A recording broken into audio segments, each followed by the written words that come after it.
Saludos, John Jairo. Saludos hasta Colombia, hasta Pasto. Saludos. Hasta Pasto, Nariño, Colombia. Saludos, John Jairo. Creo que lo primero que tenemos que hacer es crear conciencia de mi sexualidad. Es lo primero, yo creo que tenemos que considerar para... Así es, primer requisito, practicar tradiciones. Sí, yo creo que es lo primero.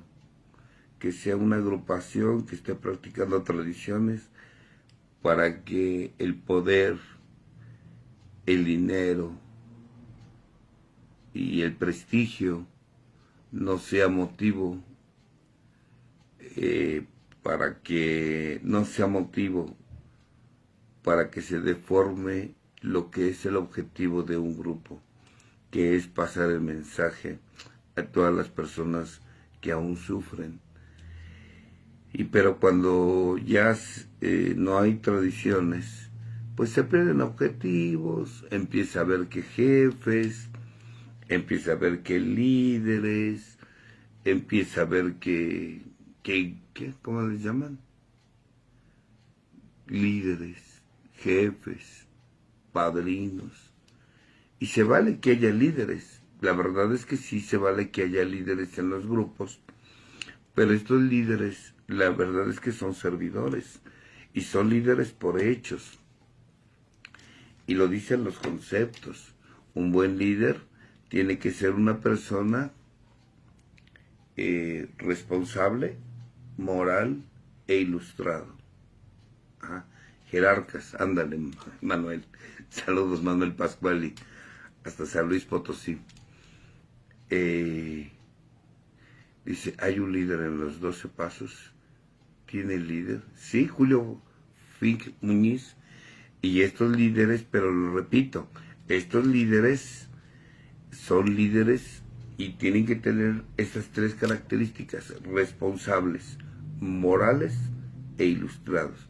Responsables porque tienen la capacidad de responder a las necesidades del grupo que le exige, porque acuérdense que el servidor no hace los huevos al gusto, no. El servidor solamente ejecuta lo que el grupo decide. Quien manda es el grupo. Los servidores son los que llevan a cabo lo que el grupo decidió. No lo decide el líder o los servidores. Lo decide el grupo. Quien manda es el grupo. Los servidores obedecen a las decisiones del grupo. Es como los gobiernos. Quien manda es el pueblo. El gobierno simplemente ejecuta lo que el pueblo manda. Y lo que el pueblo decide. Pero es el grupo, efectivamente, como ahorita me lo escribieron, no sé quién lo escribió. Quien decide es el grupo, la conciencia del grupo. Y para que el grupo sea consciente, tienen que leer. Y si el grupo es inconsciente, va a tener servidores inconscientes. Pero si el grupo es consciente, entonces el grupo va a elegir servidores con conciencia. Ahora, ya esos servidores va a haber quienes se comporten como verdaderos líderes, porque van a hablar con hechos. Aquí su palabra y su tiempo que tienen en el grupo, aquí no sirve. Aquí lo que sirve son sus hechos. Hechos es lo que sirve y lo que funciona. Hechos. Y aquí es donde está el problema, porque los hechos de estos líderes tienen que ser responsables, morales e ilustrados. Responsables porque tienen la capacidad de responder a las necesidades del grupo, de la conciencia del grupo, no de él, no de él. 2, morales. ¿A qué me refiero? Que su palabra tiene que estar sostenida con hechos. son morales, siempre anteponiendo el bien del grupo, no de ellos. Y morales quiere decir que viven como hablan, Imagínense, bueno, esto no pasa aquí, esto pasa en el África. Fíjense que en el África los padrinos no son morales, porque dicen una cosa y se andan comiendo a las ahijadas, ¿se imaginan? Entonces, o dicen una cosa y están viviendo de las séptimas, o desaparecen el dinero del grupo. Y entonces, ¿dónde está la moral de este líder? Ilustrados, porque además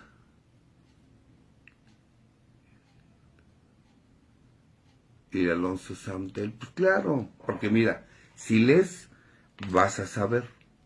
Y ellos no quieren que sepas. ¿Para qué? Porque acuérdense que solamente los pastores mueven a los borregos. Y si tú quieres ser borrego, te queremos ignorante. Entonces necesitas saber.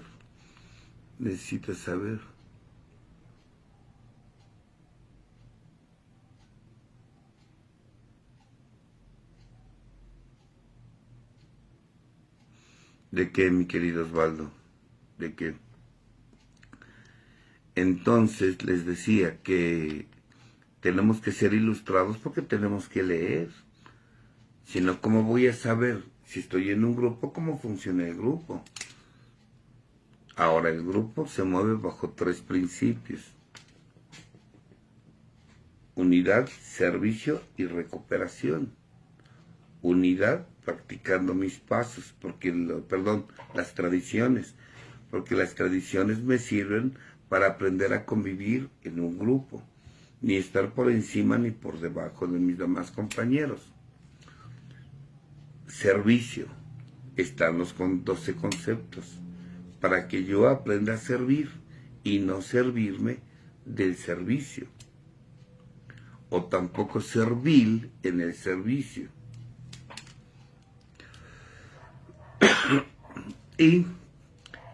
Y recuperación están los 12 pasos. Entonces ahí vemos que son para mi recuperación personal.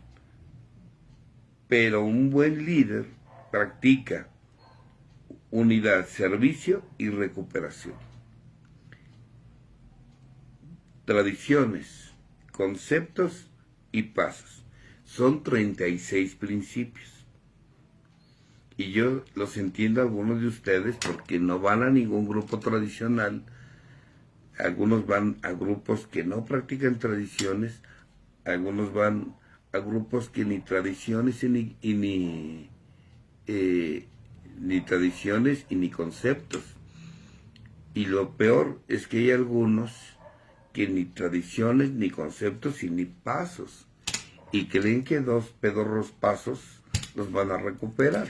Nunca, porque no van a aprender, porque no se dan cuenta que las tradiciones les sirven para reducir su ego y que el poder, el prestigio y el dinero no te gane y saque tu parte oscura y destruyas la unidad de un grupo.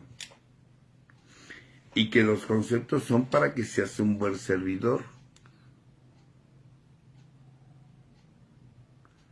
Torrecita Ortiz, pues entonces ¿a qué está siguiendo el grupo?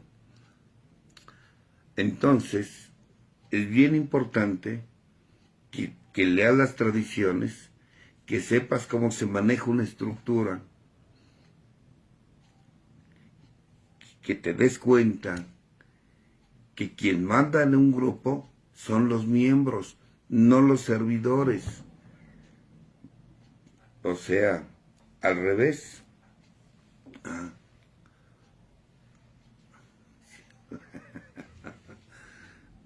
Ay, ustedes. Bueno, entonces, hasta que no entendamos que en quien manda es la membresía, es la conciencia del grupo y no los servidores. Es más, Quien practica tradiciones sabe que el servicio no es eterno. Hay que cambiarlo. Tiene que ser rotativo. Tiene que ser rotativo. Porque mucho tiempo yo en un servicio me hace daño. ¿Y cuándo le voy a dar oportunidad a los que van llegando o a los que ya tienen tiempo de volver a servir? Y bueno, pues no, agarran un servicio y se sienten diputados, se sienten de la Cámara de Senadores y quieren estar moviendo. Y no, quien manda es el grupo. Quien manda es el grupo, no los servidores. Así es, los servidores solamente ejecutan o llevan a cabo lo que el grupo decide. Si el grupo se somete a lo que dicen los servidores, entonces no hay una buena lectura ni la esencia espiritual de un programa en una agrupación, que en este caso serían los conceptos. Porque ahí te enseñan lo que es la autoridad conferida, ahí te habla de lo que es la responsabilidad y derechos, ahí te habla de lo que es un líder, pero pues si no lo leen, luego se andan quejando de los padrinos, pero si no leen, bueno, no les pido mucho, ni siquiera los pasos los leen. Entonces, ¿cómo le hacemos? Si ni pasos leen, ya está, hasta le ponen nombre a los líderes, y hasta dicen, es el líder de tal grupo, es el líder de tal grupo. Pues no saben que le hacen daño a esa persona nombrándolo líder, porque su ego lo va un día a traicionar. ¿Me explico? Y iba a hablar de sexualidad, pero yo terminé hablando de esto. Y yo creo que... Y los estadistas, claro, un estadista sabe que se tiene que hacer a un lado. Un estadista sabe que al final un viejo estadista sabe que al final quienes van a quedar al frente del grupo son los jóvenes y que los viejos nos tenemos que hacer a un lado. Los viejos nos tenemos que hacer a un lado, pero hay viejos sangrantes que les da envidia que lleguen los jóvenes, y que sean ellos los que tomen un servicio. Y un viejo estadista está satisfecho de que la semilla está dando frutos y que ahora están tomando servicios caseros y servicios de estructura. Pero ahí están los viejos sangrantes, los que tienen ahí mucho tiempo en el grupo, no practican pasos, no practican tradiciones, no practican conceptos, y aunque puede que los hayan leído y los sepan, no los practican, y entonces están jode y jode y jode. Y está bien que haya viejos sangrantes en los grupos, para que los jóvenes se den cuenta lo que no tienen que hacer en una agrupación. Es mi punto de vista muy personal.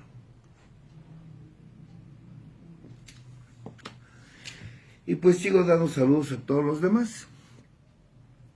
Saludos a todas las personas que se están conectando. Ahora, por eso a veces cuando la gente me hace preguntas como, es que el líder de mi grupo,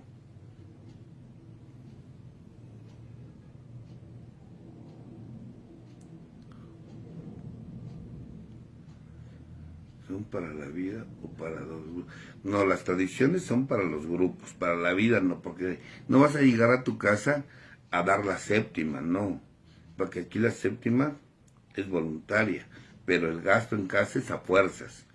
Aquí nada de que el bienestar común, porque cometen mucho error. La gente comete el error de creer que las tradiciones son para la vida diaria, y no. Las tradiciones son para que vayas enalteciendo tus valores y tus principios en grupo. Que lo mejor sea lo del grupo, no lo que tú quieres.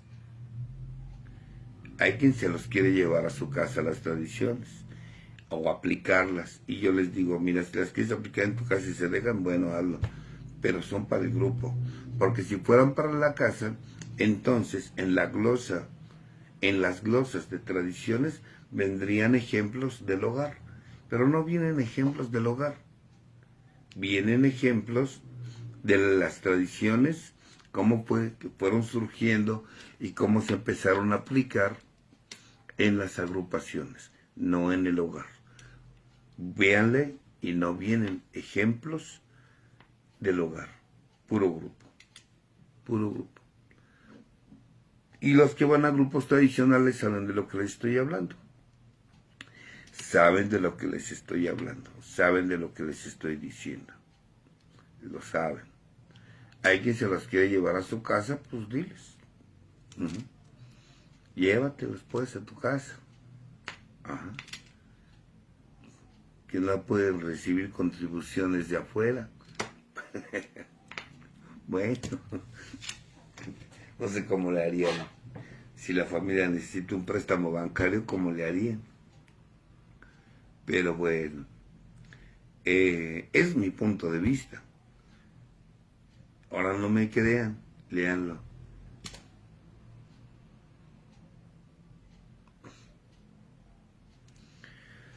Pues sí, Mari Valdés, así es. Pero porque no practican. Pero además la culpa no la tienen ellos. La culpa la tienen los grupos también porque no leen. Yo siempre he dicho, los grupos tienen a los servidores que se merecen.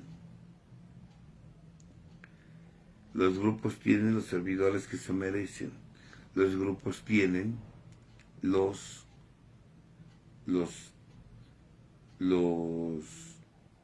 la mesa de servidores que se merecen. Y pues si estos son como son, pues los responsables fue el grupo, porque ellos fueron los que decidieron ponerlos ahí.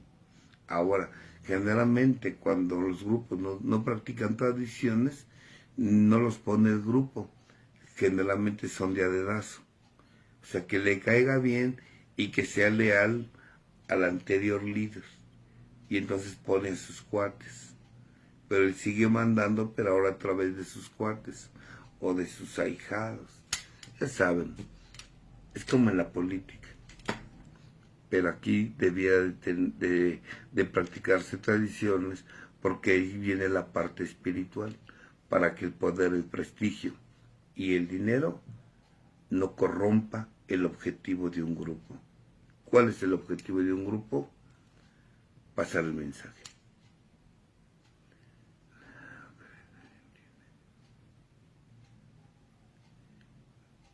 No te entiendo, Pedro Martín, lo que escribiste.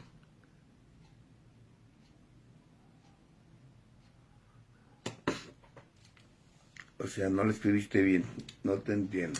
Pero bueno, entonces, es mi punto de vista a lo que me preguntaron.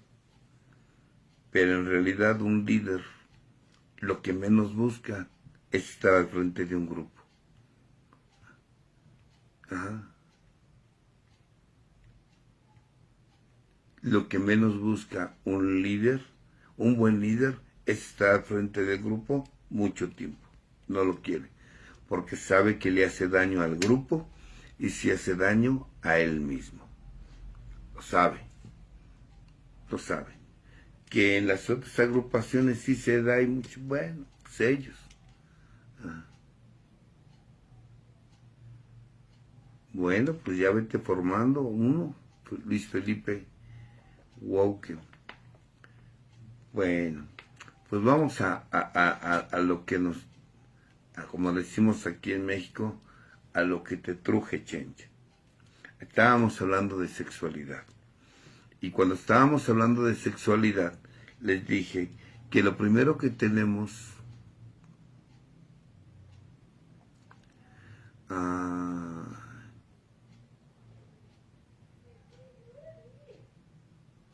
bien, Rocío Palma, pues sí.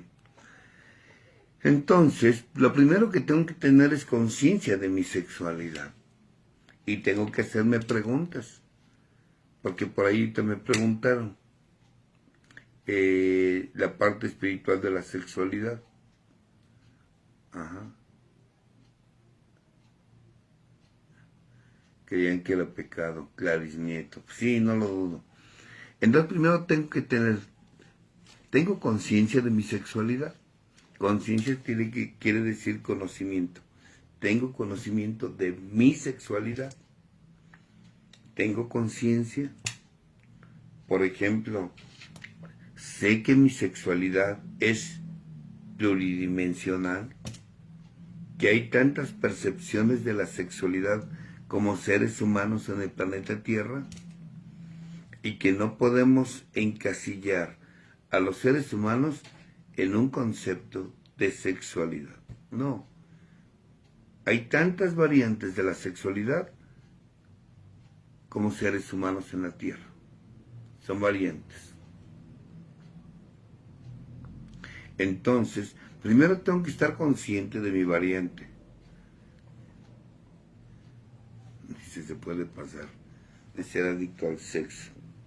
A ver, ahorita hablamos de adicciones.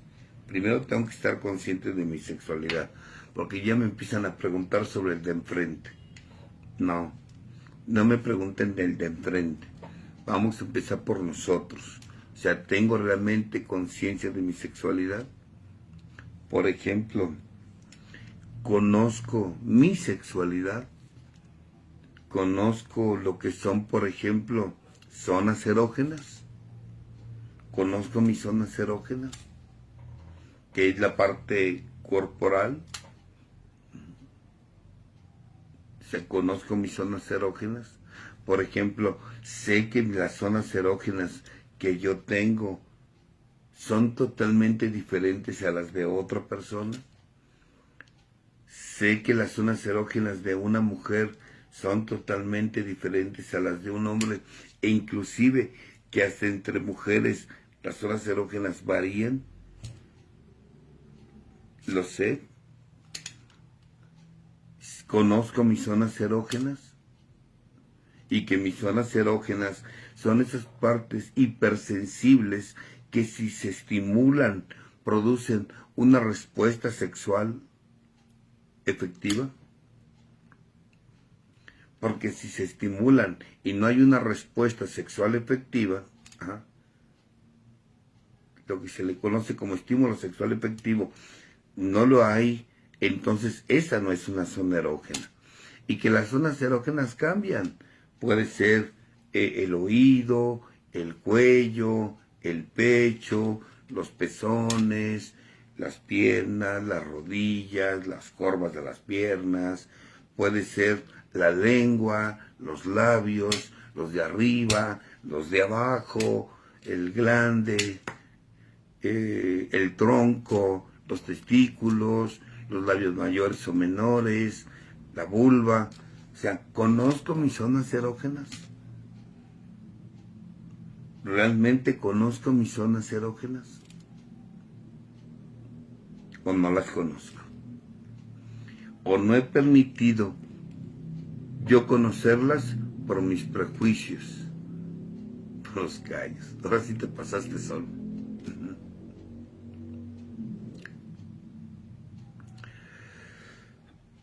Si yo no conozco mis zonas erógenas, ¿cómo pretendo conocer las zonas erógenas de mi pareja?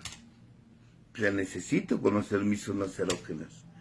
Necesito saber que mis zonas erógenas inclusive no nada más está en el recibir el contacto, sino que además yo tocar, recibir el contacto o dar el contacto. O sea, conozco mis zonas erógenas. O sea, sé que una zona erógena es un receptor de mi cuerpo que si se aplica y este es efectivo, puedo tener un estímulo sexual efectivo que dé una respuesta sexual. Por ejemplo, sé que la mujer tarda más en responder sexualmente que nosotros los hombres. Nosotros los hombres con ver es un estímulo sexual efectivo. ¿Por qué? Porque el hombre, la estimulación visual es más poderosa que la mujer. Un hombre con ver nos podemos excitar. La mujer con ver nos excita. Y a veces equivocadamente el hombre supone que porque yo me excito, mi pareja se va a excitar. ¿No es cierto? No. No. No. La mujer, el umbral de excitabilidad en la mujer es más alto que el hombre. Nosotros con poquito nos excitamos. La mujer necesita más estimulación sexual efectiva para que se excite. Ahora, ¿cuáles son esas partes de estimulación sexual efectiva? Pues son los 5 sentidos y el sensorial. Oído, olfato, gusto, tacto y vista.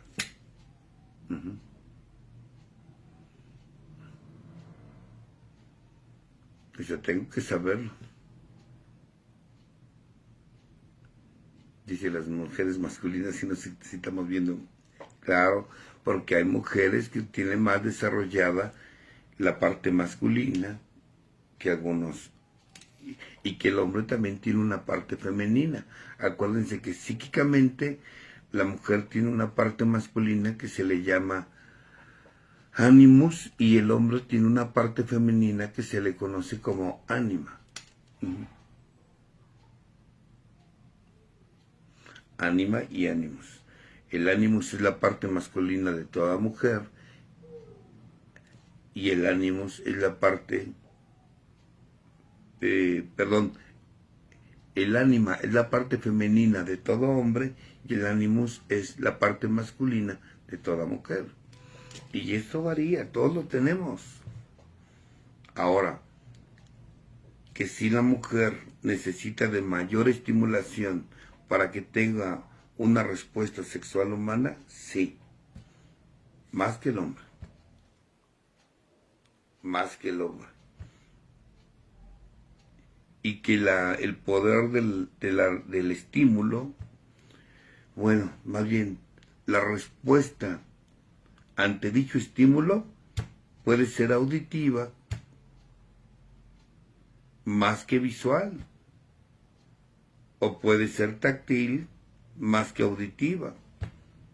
O sea, la gente varía y entonces tenemos que aplicar un estímulo y conocernos nosotros, porque eso es muy común en relaciones de pareja. Por ejemplo, a veces equivocadamente yo he escuchado a mujeres decir, es que no hay mujeres frígidas, sino hombres pendejos. Y yo digo, bueno, sí, pero también conozco, pero también tienen que considerar que si el hombre no sabe, es porque ella tampoco le dice.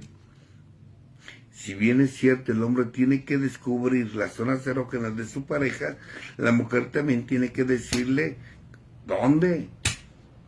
Mira, jálale allá, apachúrrele acá, estírale allá, súmele aquí, apriétale acá. Pero si no se lo dices, ¿cómo lo vas a ver? De por sí está todo atalantado y no le dices dónde es.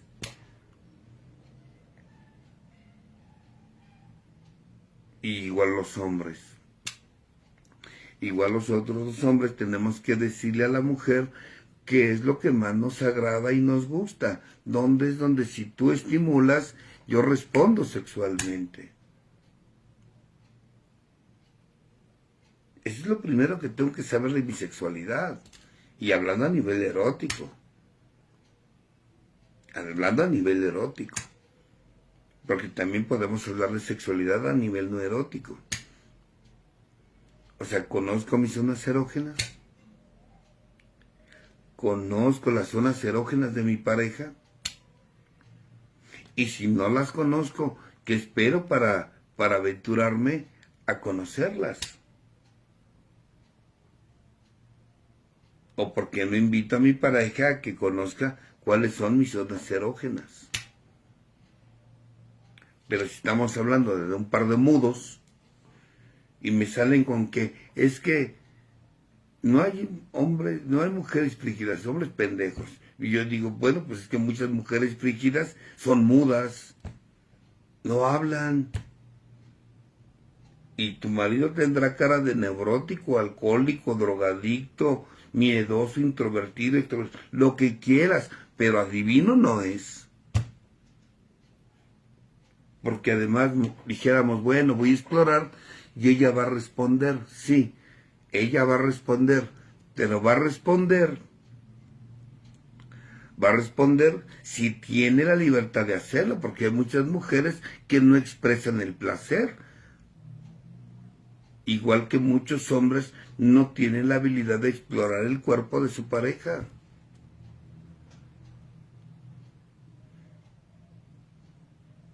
Aunque digan que se espanten, ¿dónde lo aprendiste? Pues ya podemos decirle, en internet lo aprendí. ¿Dónde lo aprendiste? En internet. Es más, ni me preguntes porque te vas a poner grave. Pero sí es bien importante que conozca mis zonas erógenas y las zonas erógenas de la pareja. O sea, y que tú le ayudes a tu pareja a que sepa cuáles son tus zonas erógenas, lo que te gusta y lo que no te agrada, y que tú sepas lo que le gusta y lo que no le agrada. Pero si no se lo dices, aprendí por correo. Te pasa, Sol. Ando desatada, Sol. Ahora, y es que esa es la parte física, la parte erótica. Porque miren, sexualidad es la pluridimensionalidad del ser humano. O sea, sexo no nada más es lo corporal. Estamos hablando que el ser humano es biopsicosocial. Sí, hay una parte biológica. Y que existen el aparato reproductor femenino y el aparato reproductor masculino. Ese se le conoce como sexo. ¿Y qué es el sexo? Miren, yo no ando leyendo nada, pero déjenme decirles que cuando yo estudié esto, ya hace 1983, cuando yo estudié esto, aprendí que sexo me lo aprendí muy bien porque hasta me lo sé de memoria. Sexo es las características físicas determinadas genéticamente que colocan a un individuo en un punto de un continuo cuyos extremos se encuentran los individuos reproductivamente complementarios. Eso significa sexo. Lo repito. Son las características físicas determinadas genéticamente que colocan a un individuo en un punto de un continuo cuyos extremos se encuentran los individuos reproductivamente complementarios. ¿A qué me quiere decir esto? Que biológicamente la mujer, para que sea mujer, tiene que tener hijos. Y que el hombre, para que sea un hombre biológicamente, tiene que tener hijos. Si usted no tiene hijos, o sea, su aparato reproductor no ha cumplido la función que se le ha dado, entonces está una rayita más acá de una mujer complementaria. Así. Sí, yo sé que se sorprenden, pero es que tengo memoria de resentido. La verdad es que esto lo aprendí en 1980 y tantos, 83, donde estudié, que fue en el Instituto Mexicano de Sexología, cuyo director y fundador fue mi maestro, que en paz descanse, Juan Luis Álvarez Gallú, el doctor Juan Luis Álvarez Gallú, y que tenía como colaboradores y excelentes profesores Javier Lizárraga, antropólogo y sexólogo terapeuta, y Paco Delfín, Francisco Delfín, ginecólogo y sexólogo terapeuta también. Ellos fueron mis 3 profesores en aquel entonces. Estoy hablando de 1983. Y en aquel entonces aprendí eso, que usted no puede decirse mujer plenamente hasta que no tenga hijos. ¿Por qué? Porque su aparato reproductor, mientras no funcione,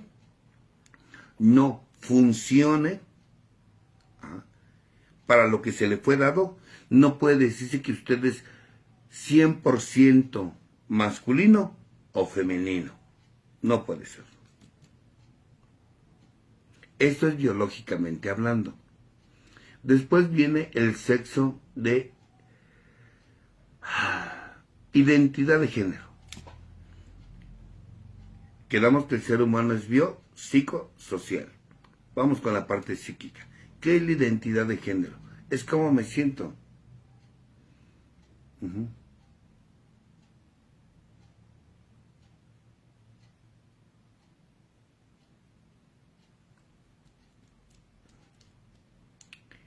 ¿Cómo me siento? La identidad de género es cómo me siento. ¿Me siento varón? ¿Me siento mujer? ¿Me atraen las personas del sexo opuesto? Esa es mi identidad de género. O sea, la identidad que yo elijo tener. Y mi identidad de género, que los muchachos tienen muchos conflictos con su identidad de género, pero son por las broncas emocionales que tienen. O los muchachos ya no saben ni de qué género son. Se lo cambian. Y es que tienen una identidad de género totalmente confundida. ¿Por qué? Porque muchas veces no es que amen a las personas de su mismo sexo. Por ejemplo, un varón no es que me atraigan los varones. Lo que pasa es que le tengo miedo a las mujeres. Porque tuve una madre castrante. O no es que, como muchas mujeres que me dicen, es que soy lesbiana. Digo, a ver. No lo dudo, puede que sí. Pero muchas veces no es que te gusten las mujeres, lo que pasa es que creciste con temor a los hombres. O por tus mismas carencias afectivas, en la primaria o en la secundaria, tuviste un contacto con alguien de tu mismo sexo que te dio seguridad y así no te arriesgas a enfrentar a los del sexo opuesto y te dices, transgénero, como le llaman ahora. La verdad es que eso es individual y se tiene que ver con mucha profundidad. Y no podemos hacer juicios a la ligera. Pero ese es el sexo de asignación. Es cómo me siento. Yo me siento varón y me traen las personas del sexo opuesto. En mi caso. Ahora pregúntense ustedes. En el sexo de asignación, en la identidad de género, la identidad yo la determino. Yo la determino en la identidad de género. Yo elijo mi identidad. Independientemente de que tengas sexo masculino o tengas sexo femenino. ¿Sí me explico? Esa es identidad de género. Y después viene el sexo de asignación. El sexo de asignación es lo que me asigna la sociedad de acuerdo a un sexo que tengo aquí entre mis piernas. Si tengo pene o tengo vulva. Si tengo pene, ya saben, es ropita blanca, ropita azul, le compramos que el carrito, que la pelota, que son cuestiones sociales, culturales. Y eso te lo asigna la sociedad, pero no porque me lo asigna la sociedad va a ser mi identidad de género, que ese es el conflicto que hay. Y ahí tenemos que respetar a todos los jóvenes en ese sentido. Pues él debe de elegir por convicción, Blanca, pero pues es lo que estoy diciendo. Y no es que sea moda, te viste muy linda diciendo que es por moda. O sea, no es por moda, es porque hay conflictos internos. como dice Isabel. Y aunque no haya habido abuso, a veces el abuso es de la mamá de un hijo que ella es castrante, controladora, manipuladora, chantajista, y este hombre ya no quiere vincularse con el sexo femenino. ¿Y qué hace? Elige a una persona del sexo masculino. Y obvio se autonombra homosexual. Porque tuvo una mamá castrante o un papá castrante, abusivo, controlador, que generaba miedo. ¿Y qué hace la muchacha? Pues prefiero vincularme afectivamente con las del sexo femenino que con un hombre por el concepto que tengo de los hombres. ¿Se dan cuenta? Pues esto no es tan sencillo, es más profundo. Y yo ahorita quería hablar de esto. Y si quieren, dentro de 8 días hablamos de otras cosas más comunes, pero primero tenemos que hablar, ¿realmente yo conozco mi identidad de género?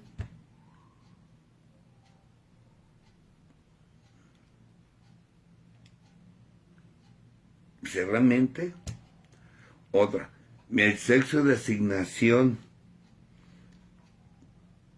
realmente ha influido para que yo determine mi identidad de género. Porque si mi sexo, por ejemplo, yo tengo pene y mi sexo de asignación es de es femenino, entonces el sexo de asignación me va a decir, no, tú tienes que comportarte como hombre. Pero yo digo, no, me gustan los hombres. Y entonces ahí viene el conflicto. Y yo creo que tenemos que dejar que la gente respetarle su identidad de género, ¿ah? Pero que sea realmente por una convicción, no por un suceso traumático, ni por, como dicen ahí, por moda. Lo que pasa es que no sea moda, lo que pasa es que nuestros hijos hoy están carentes de afecto y de compañía. Y eso genera una serie de conflictos fuertes, emocionales. Ahora resulta que nuestras mascotas saben más su género que nuestros propios hijos. Ahí se los dejo de tarea. Entonces, ¿y qué es la sexualidad? Ahora sí, la sexualidad es entonces la unión de mis características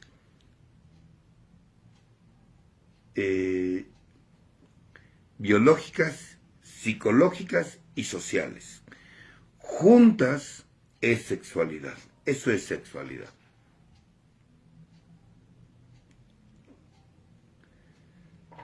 Mira, por ejemplo, Jocelyn Caña nos dice, ¿es malo no tener relaciones sexuales en mucho tiempo? A ver, Jocelyn, es que es un tema muy delicado. Entonces tenemos que agarrar ciertas reglas, como cuáles. En sexualidad está prohibidísimo usar conceptos valorativos. Aquí nada es bueno y nada es malo. Aquí nada es normal y nada es anormal. Aquí simplemente en el terreno sexual o es muy frecuente o poco frecuente. Pero aquí no hay nada bueno ni malo en el terreno de la sexualidad.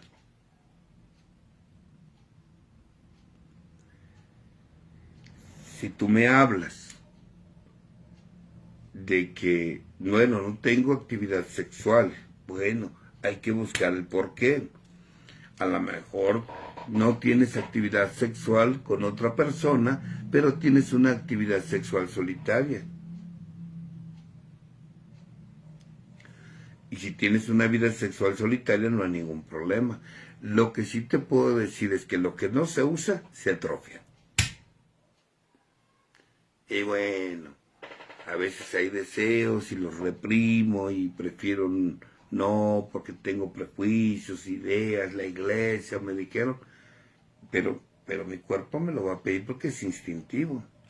Y si ni siquiera te autoestimulas, bueno, pueden empezar a aparecer problemáticas como quistes, miomas, pólipos y algunas otras situaciones que pueden provocar que mi aparato reproductor, se atrofia. O sea, es muy profundo este tema. Y la verdad, Dice, ¿cómo afecta la representación sexual a la sexualidad? Explica bien tu pregunta, Francis Rodríguez, porque hasta en el terreno sexual hay que plantear bien las preguntas. Hay que plantear bien las preguntas, porque es como los niños, ¿no? Que el niño que preguntaba que era pene, y que se la pasó preguntando y lo castigaron y lo regañaron y lo juzgaron hasta que terminó. Dice, bueno, ¿y de dónde sacaste? ¿Por qué preguntas qué es un pene? Al niño de 4 años. Dice, pues es que mi abuelita dice que hay que portarnos bien para que nuestra alma no pene. Y ya, es un chiste muy viejo. Y entonces a veces hay que contestar las preguntas concretas de acuerdo a la persona, a lo que realmente está preguntando. A veces a la gente hay que contestarle las cosas de acuerdo a lo que pregunta. A los niños nada más hay que contestarles lo que preguntan, no le puedes contestar más de lo que pregunta un niño. Entonces, para concluir, sexualidad es la pluridimensionalidad del ser humano, que es biológico, sexo, psicológico, identidad de género y social, sexo de asignación. Y tengo que tener conciencia de mi sexualidad. Por ejemplo, mis relaciones sociales, cómo son con personas del sexo opuesto y cómo son con las personas de mi mismo sexo. Y que yo tengo que darme cuenta que mis relaciones sociales sean del sexo opuesto o de mi mismo sexo equilibradas o que sean variantes. Porque muchas mujeres nada más tienen amigas, no tienen amigos, o nada más tienen amigos y tienen bronca con las amigas.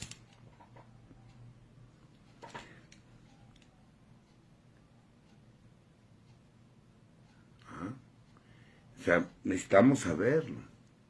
Tener conciencia de mi sexualidad, no nada más vamos a hablar de coito. Ya cuando hablemos de coito, ya les hablaré de lo que es los periodos de una relación sexual, que es periodo refractario, estímulo sexual efectivo, excitación, meseta, orgasmo, resolución y periodo refractario. Pero eso ya es que es muy amplio la sexualidad. Imagínense, yo he dado talleres de sexualidad hasta de 3 días y los temas son variados: sexualidad humana, concepción, embarazo y parto, disfunciones sexuales, enfermedades sexualmente transmisibles, hablar de géneros, la psique, sexualidad, religión y sexualidad, expresiones comportamentales de la sexualidad, lo que la gente le llama filias, en fin, hay infinidad, el tema es muy amplio.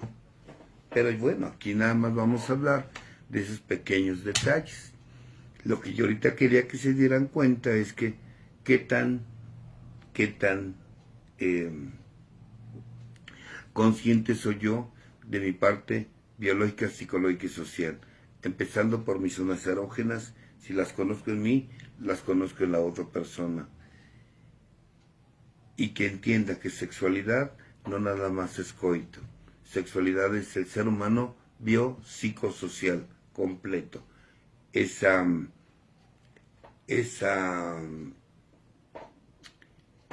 parte trifásica del ser humano. 3 fases. Biopsicosocial, sexo, identidad de género y sexo de asignación. Todo en conjunto, sexualidad. Lo sé en mí, lo conozco en mí, piensen. Y pues vámonos, la verdad es que tenemos cosas que hacer. Tenemos cosas que hacer. Y nada más para informarles. Próximo fin de semana voy a estar Mauricio Gómez. Saludos hasta Colombia. Vamos a estar en Yautepec, Morelos, dando un taller. Vamos a hablar de los elementos: tierra, viento, fuego, agua y otro más, que es el plasma. Vamos a hablar de eso, vamos a hablar de esos elementos, cómo aplicarlos en nosotros como parte de un camino espiritual y cómo aplicarlos para nuestra sanación. Se va a poner bueno. Vamos a hacer por ahí una ingesta de una planta de poder. Va a estar bien. Va a estar bien. ¿Cuándo voy a Tijuana? No tengo invitación a Tijuana. Además, les dije que ya casi no voy a salir fuera. Ya, me voy a encerrar. Se acabó. El poder del prestigio es veneno para mí. Vámonos. Un año me voy a ir de las redes sociales y un año me voy a ir del radio. Un año alejado de aquí, y de los viajes igual. Vamos a irnos. Un abrazo, Hanna Cortés. Se te quiere y se te estima, Hanna. Francis Rodríguez, igual saludos. Yadira Zavala, saludos. Saludos a San José, California. Juanita Licea. Rocío Hernández, saludos. Nos vemos en el taller, Rocío. Va a estar de maravilla. Cuídense. Que Dios los bendiga. Hasta pronto. Bye.